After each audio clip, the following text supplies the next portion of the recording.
बच्चों, किसी भी अच्छे काम की शुरुआत हम भगवान का नाम लेकर करते हैं।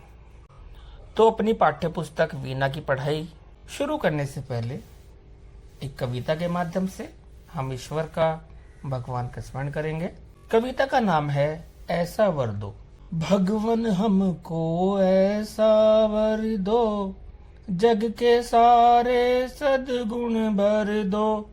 हम फूलों जैसे मुस्काएं, सब पर प्रेम सुगंध लुटाएं।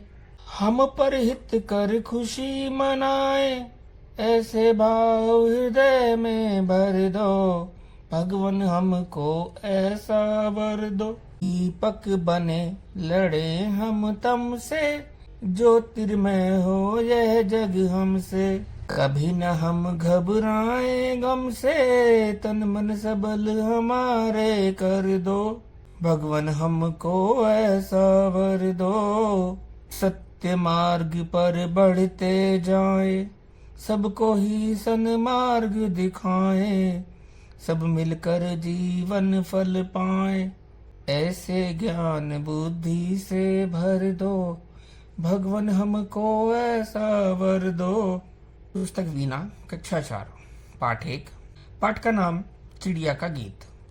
प्रस्तुतकर्ता अजय कुमार गुप्ता। इस कविता में चिड़िया ने अपने मनोभावों का वर्णन किया है। सबसे पहले मेरे घर का अंडे जैसा था आकार, तब मैं यही समझती थी, बस इतना सा ही है संसार। फिर मेरा घर बना घोंसला, सूखे तिनकों से तैयार, तब मैं यही समझती थी, बस इतना सा ही है संसार। फिर क्या हुआ? फिर मैं निकल गई शाखों पर, हरी भरी थी जो सुकुमार, तब मैं यही समझती थी, बस इतना सा ही है संसार। आखिर जब मैं आसमान में उड़ी दूर तक पंख पसार, तभी समझ में मेरी आया, बहुत बड़ा है यह संसार। बातचीत के लिए कुछ प्रश्न। पशु पक्षियों के लिए घर आवश्यक है या नहीं? कारण भी बताइए। पशु पक्षियों के लिए घर अत्यंत आवश्यक है, क्योंकि यह उन्हें बारिश, गर्मी और अन्य खतरों से सुरक्षित रखने में मदद करता है। आपके परिवार के सदस्य घर से बाहर क्यों जाते हैं? मेरे घर के सदस्य घर से बाहर काम करने, जरूरत का सामान खरीदने, पार्क में टहलने आदि कारणों से जाते हैं। बच्चों, आप अपने अनुभवी प्रश्न के उत्तर में लिख सकते हैं। नीचे दिए गए प्रश्नों में 4 विकल्प दिए गए हैं। प्रश्नों के उत्तर विकल्प में एक से अधिक सही हो सकते हैं। घोंसले से संबंधित उपयुक्त वाक्य को चिन्हित कीजिए।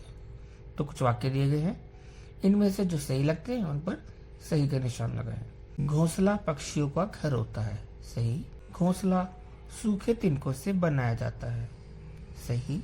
पक्षियों का घोंसला केवल पेड़ों पर होता है, गलत। कुछ पक्षियों का घोंसला हमारे घरों में भी होता है, सही।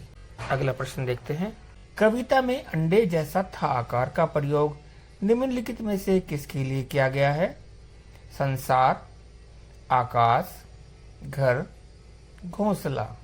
तो घोंसला सही जवाब। अगला प्रश्न। तब मैं यही समझती थी, बस इतना सा ही है संसार। इन पंक्तियों में इतना सा का क्या अर्थ है? बहुत छोटा, बहुत लंबा, बहुत बड़ा, रंग बिरंगा। तो सही जवाब बहुत छोटा। नीचे दी गई कविता की पंक्तियों का मिलान उनके नीचे लिखी गई उपयुक्त पंक्तियों से कीजिए। फिर मेरा घर बना घोंसला, सूखे तिनकों से तैयार, तब मैं यही समझती थी, बस इतना सा ही है संसार। आखिर जब मैं आसमान में उड़ी दूर तक पंख पसार, तभी समझ में मेरी आया, बहुत बड़ा है यह संसार। बाकी 2 को भी पढ़कर पूरा कीजिए।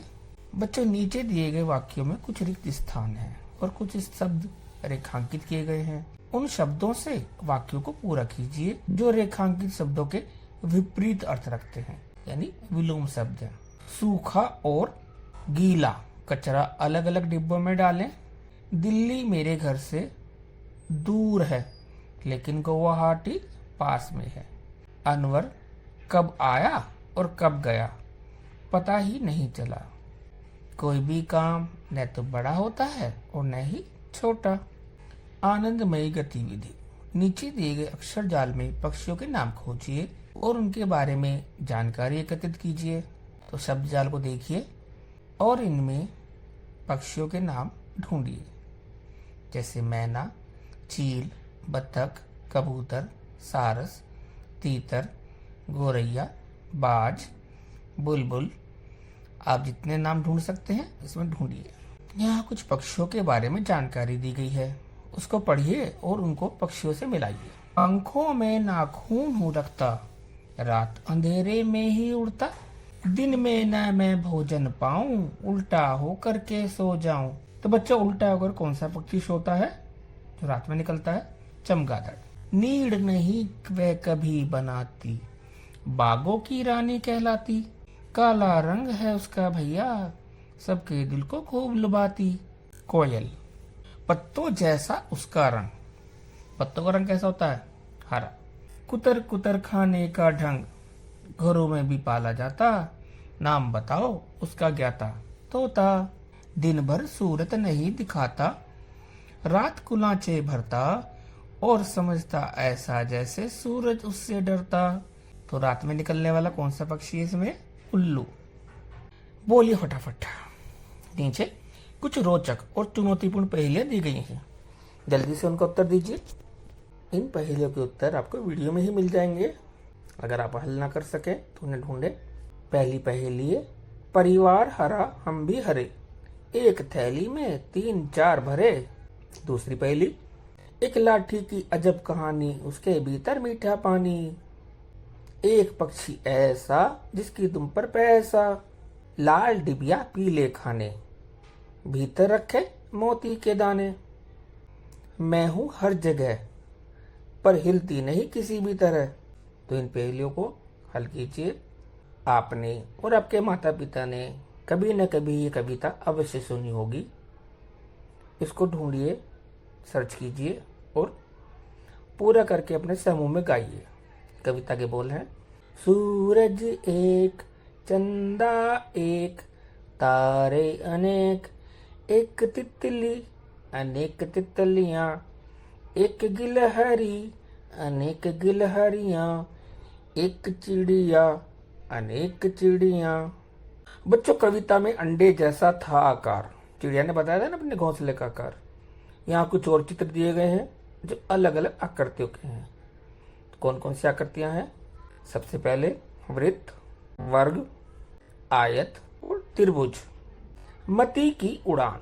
आइए मिलते हैं भारत की पहली महिला पायलट सरला ठकराल से। इन्हें प्यार से मती कहा जाता था।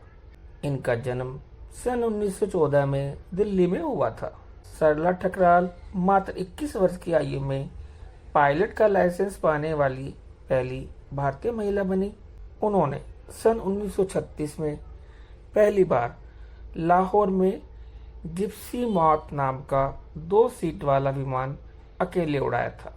वे साड़ी पहनकर विमान उड़ाने वाली पहली महिला थी। उन्होंने वायुयान का लाइसेंस प्राप्त करने के लिए 1000 घंटे की उड़ान का कठिन अभ्यास किया। तो बच्चों, ये पाठ आपको कैसा लगा? आप अपने अनुभव कमेंट्स बॉक्स में भी लिख सकते हैं। धन्यवाद।